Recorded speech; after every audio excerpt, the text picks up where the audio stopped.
मैं रोशन राज राज study blog पे आपका स्वागत करता हूँ।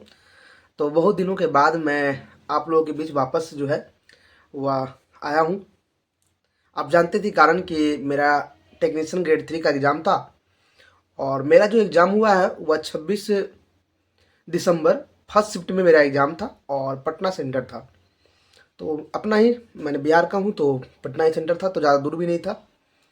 उसके पहले मेरा 22 दिसंबर को ही एग्ज़ाम था बिहार सिविल कोड का, तो थोड़ा सा व्यस्त ज़्यादा हो गए थे, जिसके कारण मैं आप लोगों के बीच में वीडियो लेके नहीं आ रहा था।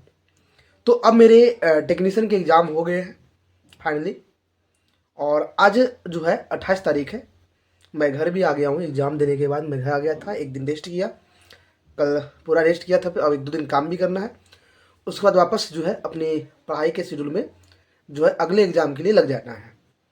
देखिए दोस्त, यहाँ पे कोई भी एग्ज़ाम दे के हम स्टूडेंट हैं, कॉम्पिटिटिव स्टूडेंट है, और अगर कोई एग्ज़ाम देते हैं और एग्ज़ाम देने के बाद एक एकदम रिलैक्स हो जाते हैं कि अब तो नहीं पढ़ना है, तो ये मूर्खता होती है, क्योंकि हर एग्ज़ाम के बाद अगले एग्ज़ाम के लिए और ज़्यादा पढ़ना पड़ता है।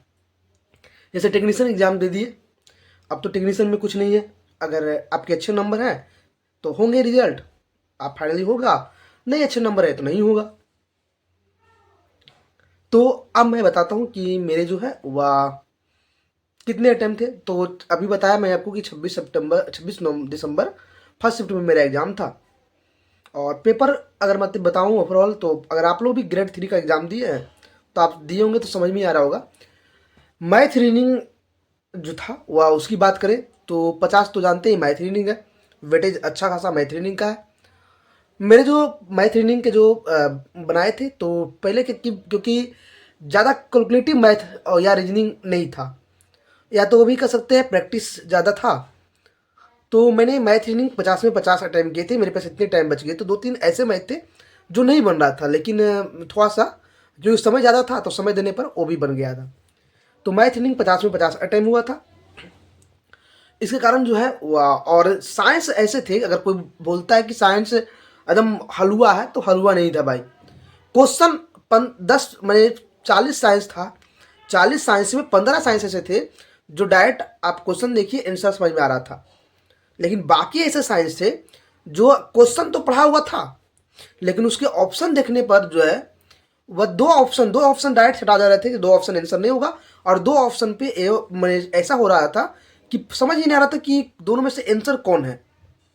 15 के बाद मतलब 40 में 15 तो कंफर्म आप बना लिए उसके बाद। और इसके कारण जो है बहुत सारे क्वेश्चन पड़े हुए थे। 40 क्वेश्चन साइंस का था, 40 में 40 क्वेश्चन साइंस के जो थे वो क्वेश्चन सभी का पढ़ा हुआ था। मेरा ही नहीं, आप लोग भी अगर दिए हैं तो आप लोग को भी पढ़ा हुआ क्वेश्चन था, कहीं भी बाहरी क्वेश्चन नहीं था, सारे प्रीवियस ईयर या तो एनसीईआरटी या तो प्रीवियस ईयर। 9-10 के एनसीईआरटी में के प्रश्न थे या तो प्रीवियस ईयर प्रश्न थे। साइंस की बात करें, करंट अफेयर्स की रही बात, 10 में से 10 करंट अफेयर्स था, और 10 में से 1-2 ही करंट अफेयर्स था जो बन रहा था। मैं 4 करंट अफेयर्स बनाया था, जिसमें मेरे गलत हो गए थे 3 गलत हो गए डायरेक्ट। एकमात्र मेरा करंट अफेयर्स, मैं बनाना नहीं चाह रहा था करंट अफेयर्स, लेकिन थोड़ा सा बना लिया। सबसे पहले मैं बताता हूँ, तो अब 4 मैंने करंट अफेयर्स बनाया, 50 मैथ रीडिंग में 50 मैथ रीडिंग मैंने अटेम्प्ट किया, अब हो गया 54। मैं जो बनाया हूँ कुल जो है वह 84 प्रश्न अटेम्प्ट किया हूँ। 84 प्रश्न अटेम्प्ट किया, तो जोड़ लीजिए 5-4-54, 30 क्वेश्चन मैंने साइंस के बनाए, 10 क्वेश्चन मैंने साइंस का स्किप, 30 क्वेश्चन साइंस के बनाए, 10 क्वेश्चन मैंने साइंस का छोड़ा, और जो थे वह 6 क्वेश्चन मैंने करंट अफेयर्स का छोड़ा था, तो 16 छूटे थे, तो मेरे 84 अटेम्प्ट हुए थे।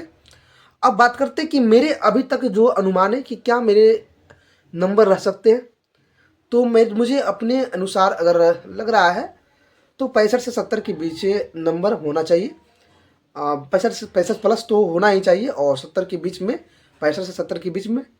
अगर निगेटिव कम होता है तो 70 प्लस भी हो सकता है, और निगेटिव ज़्यादा रहेगा तो 70 से कम भी, 65 से 70 के बीच भी हो सकता है। कन्फर्म कहना है कि कितना नंबर होगा तो नहीं कर सकते, लेकिन अभी तक मेरे जो गलत है वह 5 से 6 प्रश्न जो है, 6 प्रश्न के आसपास गलत मिल चुके हैं, जिसमें 3 करंट अफेयर्स का 3 साइंस का मिल चुके हैं, और है कितने ये तो कहना मुश्किल है।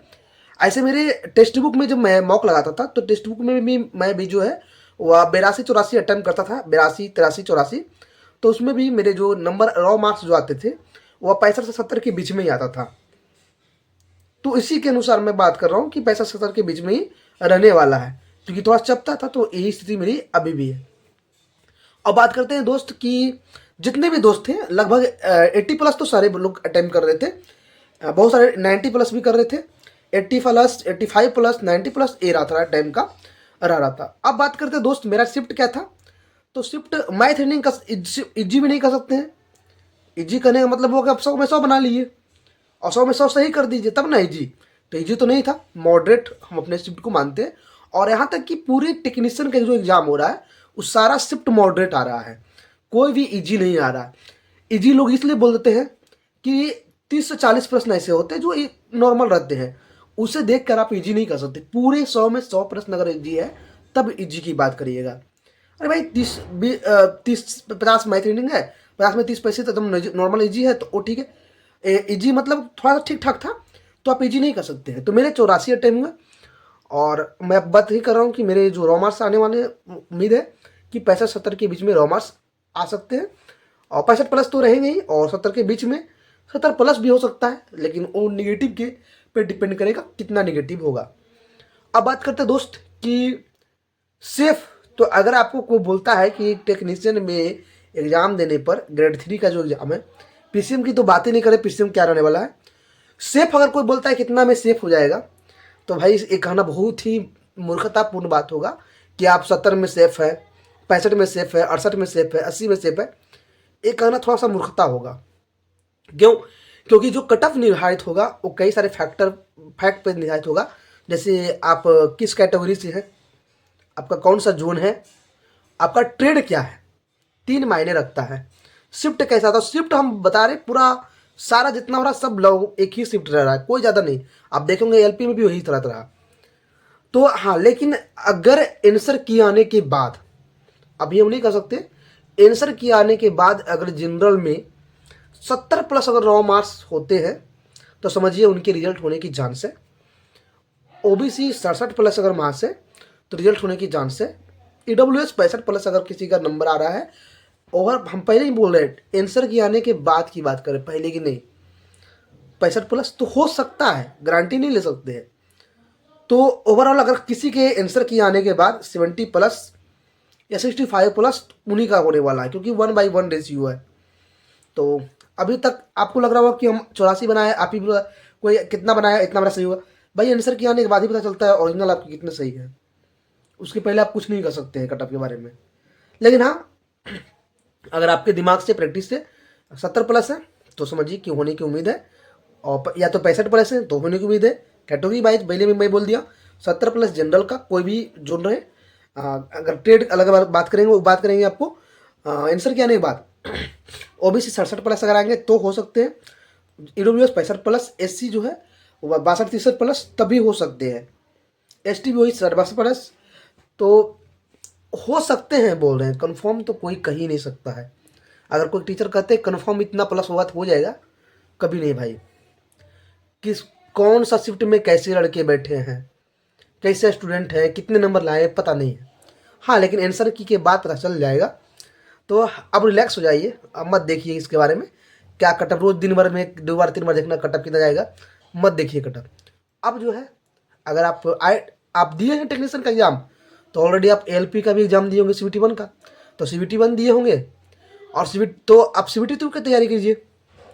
और हम भी अब कोशिश करेंगे कि अगले एक महीना जो 30-40 दिन बचेगा पूरा जनवरी, क्योंकि फरवरी में उम्मीद है कि एलपी CBT 1-2 का एग्ज़ाम हो जाए। तो अब एलपी CBT 2 का तैयारी में 1-1.5 महीना जो है वह टाइम दे देते हैं। इधर कोई एग्ज़ाम भी नहीं है, उसके बाद फिर देखा जाएगा। तो बताएंगे आपको कि एलपी CBT 2 का जो मैं क्या पढ़ने वाला हूँ, और तो उसके बारे में मैं बात करूँगा अगले वीडियो में। तो मिलते हैं नेक्स्ट वीडियो में। जय हिंद।